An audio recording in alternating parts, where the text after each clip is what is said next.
Hello दोस्तों, नमस्कार। आप सब कैसे हैं? उम्मीद है कि आप सब अच्छे होंगे। मेरे चैनल को सपोर्ट कीजिए, आगे बढ़ाइए। आप लोगों के साथ एक भजन सुनाने जा रहे हैं। अच्छा लगे तो कमेंट में बताइएगा, सब्सक्राइब कीजिएगा। पूछेला भरत अपना माता जी से बात हो, विचार नहीं कैलू माता दिहलू बनवास हो, विचार नहीं कैलू माता दिहलू बनवास हो, विचार नहीं कैलू माता।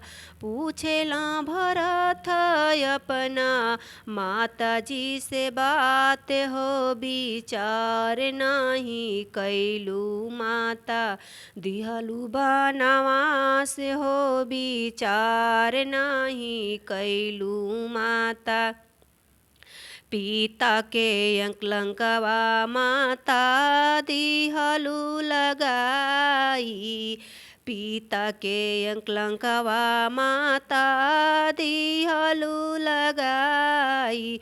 कुल खानदनवा माता गईले नसाई, काहे के राजा भगवलू राम बनवास हो, विचार नहीं कैलू माता दिहलू बनवास हो, विचार नहीं कैलू माता। काहे के राजा भगवलू राम बनवास हो, विचार नहीं कैलू माता दिहलू बनवास हो, विचार नहीं कैलू माता।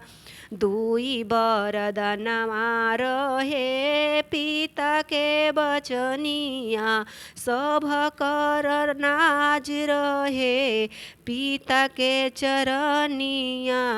भरत नाराज करिह, भरत नाराज करिह राम बनवास हो, विचार नहीं कैलू माता दिहलू बनवास हो, विचार नहीं कैलू माता।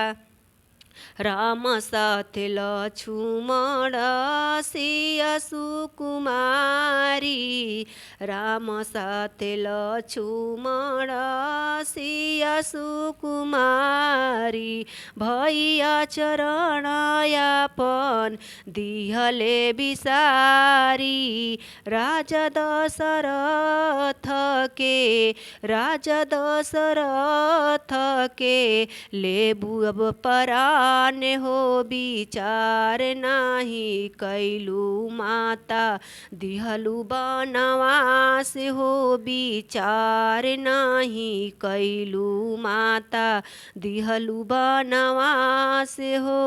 सगरो अंधकार भैले अवध नगरिया, सगरो अंधकार भैले अवध नगरिया। सब नर नारी भैले बन के अहेरिया, दुआरे पर राजा दशरथ, दुआरे पर राजा दशरथ त्यागे अपन परान हो, विचार नहीं कैलू माता दिहलू बनवास हो, विचार नहीं कैलू माता।